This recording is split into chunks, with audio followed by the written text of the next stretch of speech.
Okay, good evening students. ఈరోజు మనం start చేసుకోబోయే లెసన్ అంటే గ్రావిటేషన్. సో ఈ గ్రావిటేషన్లో మనకి ఇప్పుడు ఈ సంవత్సరం 2020-21 మోడల్ పేపర్ అబ్జర్వ్ చేస్తే దీని వెయిటేజ్ ఎంత అంటే 4 మార్క్స్. 4 మార్క్స్ రావచ్చు ఎగ్జామినేషన్లో. అంతకుమించి దీంట్లో పెద్దగా చదవాల్సింది ఏమి ఉండదు. అయితే మనం నేర్చుకుంటాం. 2 మార్క్స్ క్వశ్చన్స్ కూడా దీంట్లో ఉన్నాయి. కొన్ని చెప్తాను నేను ఇంపార్టెంట్వి.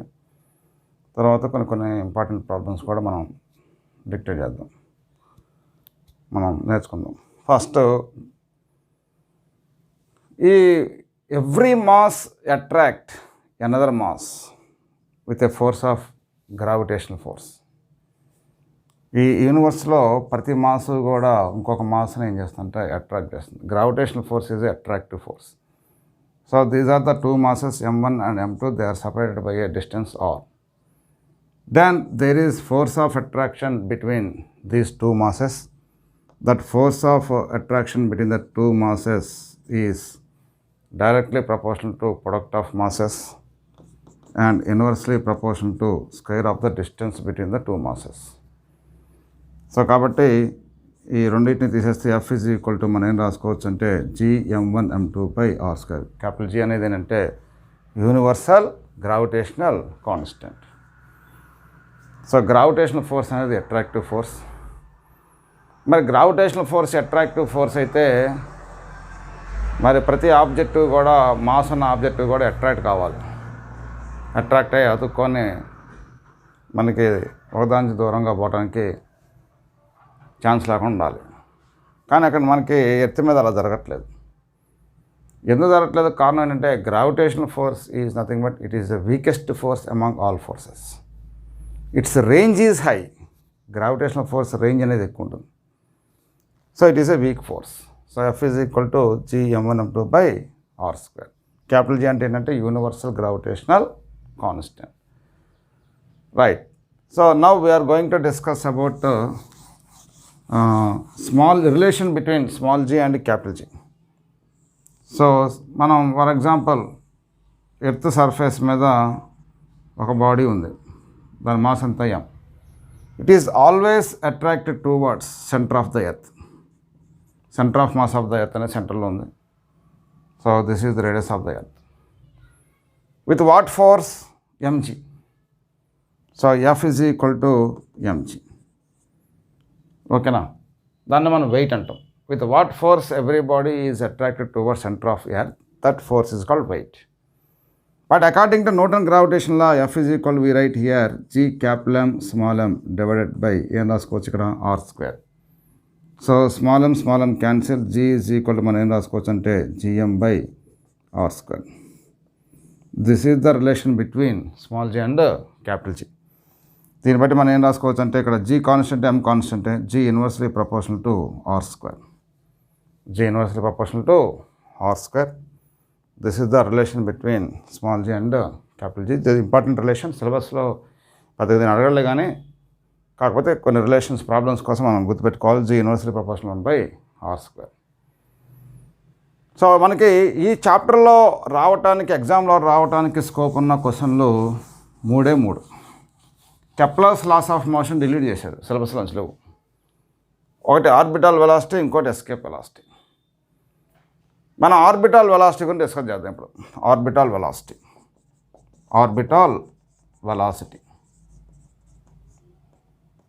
ఏంటి? ఆర్బిటాల్ వెలాసిటీ అంటే the horizontal velocity required for an object to revolve around the planet in a orbit. That velocity is called orbital velocity. అంటే ఒక ఆబ్జెక్ట్ ఉంది, ఎర్త్ నుంచి ఎర్త్ సర్ఫేస్ నుంచి ఎంత హైట్లో ఉందంటే h అనే హైట్లో ఉంది. సో ఈ ఆబ్జెక్ట్ అనేది ఎర్త్ చుట్టూ రివాల్వ్ అవ్వాలి సర్క్యులర్ ఆర్బిట్లో. సో దానికి కావాల్సిన minimum horizontal velocity required for an object to revolve around the planet, that minimum horizontal velocity is called orbital velocity. మరి ఈ విధంగా ఈ ఆబ్జెక్ట్ అనేది మరి ఎర్త్ చుట్టూ తిరగాలి అంటే దీనికి ఒక ఫోర్స్ అవసరం. ఏంటి ఆ ఫోర్సు? సర్కులర్ ఆర్బిట్ తిరగాలి అంటే సెంట్రిపిటల్ ఫోర్స్. ఏంటమ్మది? Centripetal force. That is equal to m into v0² divided by, so m అనే మాస్ సెంటర్ నుంచి ఎంత డిస్టెన్స్లో ఉంది? r plus h whole square. తెలుసు సెంట్రిపిటల్ ఫోర్స్ అంటే m ఇంటూ v0² బారేగా సెంట్రిపిటల్ ఫోర్సేగా రెస్పాన్సిబిలిటీ. ఒక బాడీ అనేది సర్కులర్ ఆర్బిట్లో తిరుగుతుంది అంటే దానికి రెస్పాన్సిబిలిటీ ఎవరు? Centripetal force. మరి ఈ సెంట్రిపిటల్ ఫోర్స్ ఎవరు ఇస్తారు? ఎవరు సప్లై చేస్తారు? The gravitational force between this object and planet. So ఇది మనకి క్యాపిటల్ M. సో కాబట్టి Gmm divided by r plus h whole square.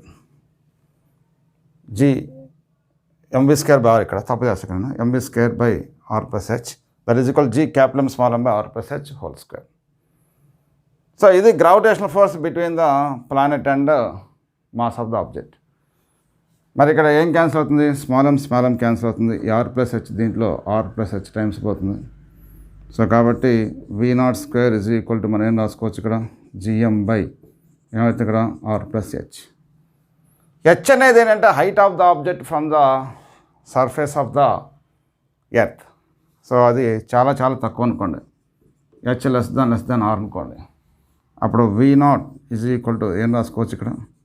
gm by r. v0 is equal to square root of gm by r. This is the expression for the orbital velocity. And orbital velocity అనేది మనకి v0 is equal to ఇక్కడ ఏమవుతుంది? square root of gm by r అని వచ్చింది. దీన్ని వేరే రూపంలో మరి ఇందాక మనం చూసుకున్నాక g is equal to gm by r square. So gm అంటే ఏం రాసుకోవచ్చు ఇక్కడ? gr² రాసుకోవచ్చు. So v0 is equal to ఏం రాసుకోవచ్చు ఇక్కడ? క్యాపిటల్ gm అంటే in terms of small g ఏం రాసుకోవచ్చు ఇక్కడ? gr² divided by r. So v0 is equal to ఏమైతే ఇక్కడ? square root of gr. This is the another form of the orbital velocity. v0 is equal to square root of gr. So this is the expression for the orbital velocity. ఓకేనా? So ఇది మనకి orbital velocity expression అనేది ఇది mass of the planet మీద depend అవుతుంది కానీ mass of the object మీద depend కాదు. So this is v0 is equal to square root of gm by r.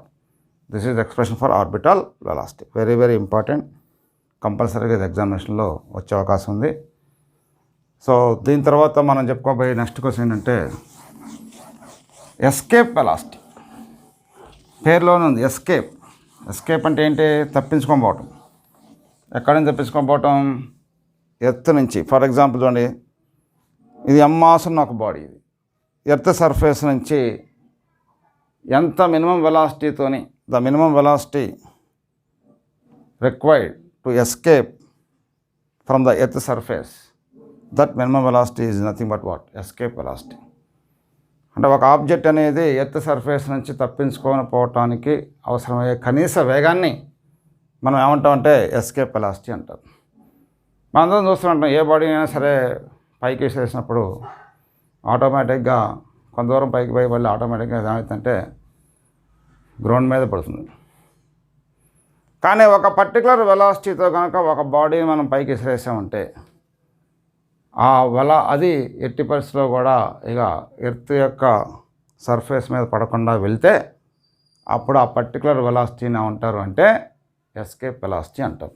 దాని ఏమంటారు? అది ఎస్కేప్ వెలాసిటీ. మరి in order to escape from the earth surface, what is the condition? It's kinetic energy of mve². ఈ v అంటే escape velocity. It's kinetic energy is equal to gravitational force, gravitational potential energy, gravitational potential energy between the body and mass. ఇది condition.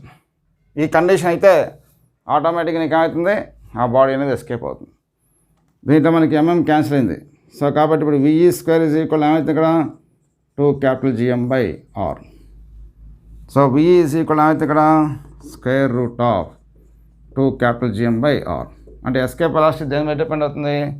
It also depend upon mass of the planet, but it is independent of mass of the object.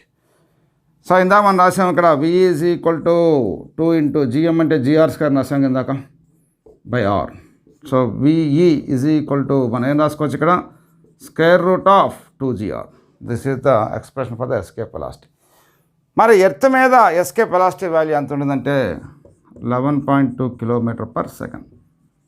అది escape velocity of a body on the earth 11.2 km/s. And what is the relationship between the escape velocity and orbital velocity? V e is equal to దీన్ని ఏం రాసుకోవచ్చు √2 × √gr రాసుకోవచ్చుగా. So v e is equal to ఏమవుతుంది ఇక్కడ √2 × v0. This is the relation between escape velocity and orbital velocity. Escape velocity is equal √2 × v0. So this is about escape velocity. ఈ రెండు కూడా very very important, చాలా జాగ్రత్తగా మీరు చూసుకోవాలి. జియో స్టేషనరీ శాటిలైట్ పేరులోనే ఉంది, జియో స్టేషనరీ శాటిలైట్ అంటే whose velocity with respect to earth is 0. The satellite whose time period is equal to time period of the earth.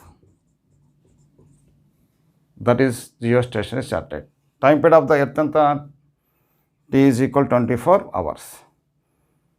And ఇక్కడ మనకి ఏంటంటే ఇది ఎంత హైట్లో ఉంటుందంటే 35,800 km హైట్లో ఉంటుంది. 42,250 రేడియస్ ఇది, దీని యొక్క రేడియస్. సో హైట్ ఎంత అంటే 35,800 km. మరి what are the uses of these geostationary satellite? ఇక్కడ చూడండి 5 పాయింట్లు రాసాను నేను, 5 పాయింట్లు రాసాను. To study the upper layers of atmosphere. అట్మాస్ఫియర్లో అప్పర్ లేయర్స్ ఉన్నాయిగా, అయోనోస్ఫియర్, స్ట్రాటోస్ఫియర్, వాటి గురించి స్టడీ చేయడం కోసం జియో స్టేషనరీ శాటిలైట్ని ఉపయోగిస్తారు. To forecast changes in atmosphere అంటే వాతావరణంలో వచ్చే మార్పులను ముందుగానే పసిగట్టి తెలియజేసేయడానికి ఎత్తు మీద మనం న్యూస్ సెంటర్స్ పంపించి తెలియజేయడం కోసం జియో స్టేషనరీ శాటిలైట్ని ఉపయోగిస్తారు. అంటే మనకు తుఫాను వచ్చే అవకాశం ఉందనుకో 2 రోజులు 3 రోజులు ముందే ఆటోమేటిక్గా మనకి ఇన్ఫర్మేషన్ వచ్చేస్తుంది. దానికోసం కూడా జియో స్టేషనరీ శాటిలైట్ ఉపయోగిస్తారు. To know the size and shape of the earth. Earth యొక్క సైజు, షేప్ కనుక్కోవడం కోసం కూడా జియో స్టేషనరీ శాటిలైట్ ఉపయోగిస్తారు.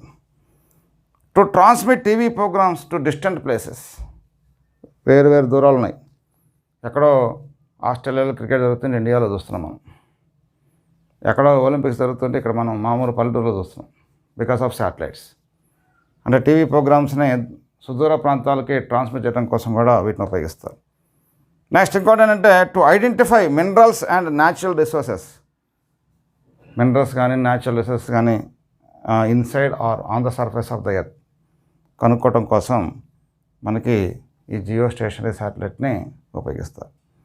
జస్ట్ మనకి 5 యూజెస్ రాయండి చాలు. టైం పీరియడ్ అంతా 24 hours. ఓకేనా?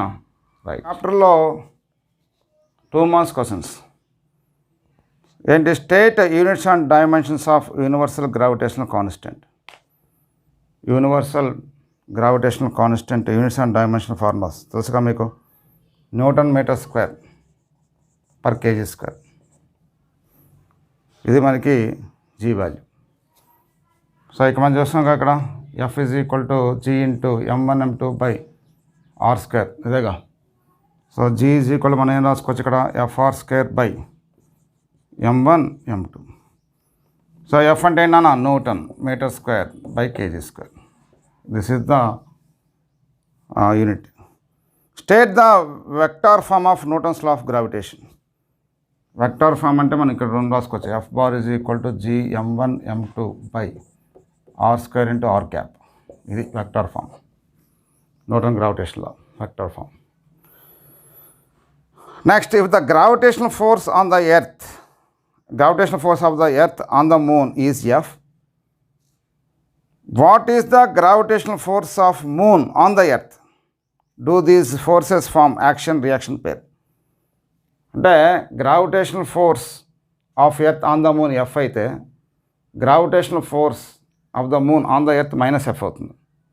సో కాబట్టి ఇక్కడ చూడండి, the gravitational force on the moon of the moon on the earth is F and these forces will form action reaction pair. ఎందుకంటే ఈ రెండు కూడా డిఫరెంట్ బాడీస్ మీద యాక్ట్ అవుతున్నాయి, డిఫరెంట్ ప్లానెట్స్ మీద. అంటే gravitational force of the earth on the moon అంటే moon మీద యాక్ట్ అవుతుంది, అది యాక్షన్ అయితే. రియాక్షన్ ఏంటంటే gravitational force of the moon on the earth అనేది reaction. Yes, they act on the different bodies. They form action and reaction pair. Right, next ఇంకోటంటే if the fourth one, what would be the change in acceleration due to gravity at surface if the radius of the earth decreases by 2%, keeping the mass of the earth is constant? Simple formula ఇందాక మనం చెప్పుకున్నాం, G inversely proportional ఏంటంటే R square. So ఇక్కడ మనం ఏం రాసుకోవచ్చు అంటే delta G/G into 100 is equal to ఏమైతే ఇక్కడ -2 into delta R/R into 100. Already errors and మెజర్మెంట్స్లో మనం ఫార్ములా తయారు చేసి నేర్పించాంగా. సో ఇక్కడ ఏమన్నాడు ఇక్కడ చూడండి, what would be the change in acceleration due to gravity at the surface if the radius of the earth decrease చేస్తున్నాడు. అంటే radius of the earth decrease అయితే యాక్సిలరేషన్ డ్యూ టు గ్రావిటీ పెరుగుతుంది. అంటే -2 into -2 that is equal to +4. ఎంత పెరుగుతుంది? 4% increase అవుతుంది. As we go from one planet to another planet how will change mass and weight of the body. ఒక planet నుంచి ఇంకో ప్లానెట్కి పోయామనుకో, mass constant, mass ఏం change కాదు. Mass does not depend upon acceleration due to gravity, but wait change అవుతుంది. W is equal formula ఏంటి? mg. Planet to planet G value change అవుతుంది కాబట్టి wait change అవుతుంది, బట్ మాస్ మాత్రం change కాదు. Right, sixth one చూడండి, keeping the length of the simple pendulum constant will the time period same on all planets. But time period of the simple pendulum అంటే formula ఏంటంటే T is equal 2π√L/G. Length కాన్స్టెంటే, మరి length constant అయినంత మాత్రాన time period అనేది అన్ని planets మీద same కాదు. ఎందుకంటే టైం పీరియడ్ అది also depend upon acceleration to gravity. T inversely proportional to √G. కాబట్టి G వాల్యూ ఎక్కడైతే ఎక్కువ ఉందో టైం పీరియడ్ అక్కడ తక్కువ ఉంటుంది, G వాల్యూ తక్కువ ఉన్న చోట టైం పీరియడ్ అనేది ఎక్కువ ఉంటుంది. సో అది దాని answer.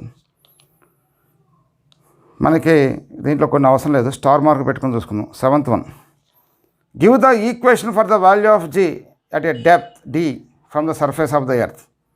What is the value of G at the centre of the earth? దానికి ఫార్ములా ఉంది, GD ఈజ్ ఈక్వల్ ఫార్ములా ఏంటంటే 1 - D/R. అంటే acceleration due to gravity with depth. ఆ ఫార్ములా డెరివేషన్ పెద్ద ఇంపార్టెంట్ కాదు, మనం చెప్పలేదు. సో కాబట్టి G ఇంటూ 1 - D అంటే ఇక్కడ రేడియస్, D ఈజ్ ఈక్వల్ ఆర్గా ఇక్కడ అంత ఇచ్చాడు మనకి, D ఈజ్ ఈక్వల్ అంత ఇచ్చాడు ఇక్కడ. G at a depth D from the surface of the earth. What is the equation G at the centre of the earth? అంటే సెంటర్ ఆఫ్ ద ఎర్త్ నుంచి surface మీద ఉన్న డిస్టెన్స్ అంతా D is equal ఆర్ఏగా అయ్యేది. కాబట్టి GD is equal మనం ఏం రాసుకోవచ్చు ఇక్కడ 0. రైట్, ఎయిత్ వన్ అవసరం లేదు. నైన్త్ వన్ చూడండి, వెరీ ఇంపార్టెంట్ అది. Ninth one, hydrogen is in abundance around the sun but not around the earth. Explain. Hydrogen ఉంది, ఈ హైడ్రోజన్ అనేది మనకి ఎర్త్ చుట్టూ తక్కువ ఉంది, బట్ సన్ చుట్టూ ఎక్కువ ఉంది. కారణం ఏంటి? అక్కడ ఇచ్చే చూడండి, the escape velocity of the sun is greater than RMS velocity of the hydrogen. So sun మీద ఏంటంటే నీకు ఎస్కేప్ వెలాసిటీ ఎక్కువ, ఎస్కేప్ వెలాసిటీ ఎక్కువ, RMS velocity of a gas molecules తక్కువ. కాబట్టి ఈ గ్యాస్ మాలిక్యూల్స్ అనేవి సన్ యొక్క అట్మాస్ఫియర్ని తప్పించుకొని పడడానికి ఛాన్స్ లేదు. కాబట్టి ఆ సన్ చుట్టూ హైడ్రోజన్ అనేది ఎక్కువగా ఉంది. But escape velocity on the earth is less than RMS velocity. మరి ఎర్త్ మీద ఏంటంటే ఎస్కేప్ వెలాసిటీ తక్కువ. ఎవరితో పోలిస్తే తక్కువ? RMS velocity of the gas మాలిక్యూల్స్తో తక్కువ. RMS వెలాసిటీ ఎక్కువ, RMS వెలాసిటీ ఎక్కువ. కాబట్టి ఎర్త్ మీద ఎస్కేప్ వెలాసిటీ తక్కువ, RMS వెలాసిటీ ఎక్కువ. కాబట్టి RMS వెలాసిటీ ఎక్కువ కాబట్టి మనకి హైడ్రోజన్ అనేది ఎర్త్ మీద ఎక్కువ ఉండదు. It can easily escape from the earth. కాబట్టి ఈ కారణం రీచ్ ఏంటంటే hydrogen is in abundance around the sun but not around the earth.